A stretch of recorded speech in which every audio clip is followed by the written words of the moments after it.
স্বপ্ন দেখা কি শুধুই ভাগ্যবানদের জন্য, নাকি একটু সহানুভূতি বদলে দিতে পারে জীবনের গল্প?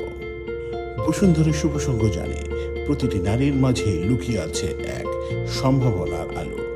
শুধু দরকার একটি সুযোগ, একটি সহানুভূতির হাত। আমার নাম সুমাইয়া আফরিন। আমি ফুটিয়াখালী আদর্শ মাধ্যমিক বিদ্যালয়ের শিক্ষার্থী। এসএসসি পরীক্ষাতে এবার পরীক্ষা দিয়েছি। আমার বাবা মারা যাওয়ার পর আমার পড়াশোনায় অনেকটা ঘাটতি পড়ছে এবং পড়াশোনা করতে অনেক কষ্ট হচ্ছে। বরগুনার বেতাগী উপজেলার 15 জন সাহসী নারী 3 মাসের বিনামূল্যে সেলাই ও কাপড় কাটার প্রশিক্ষণ নিয়েছেন।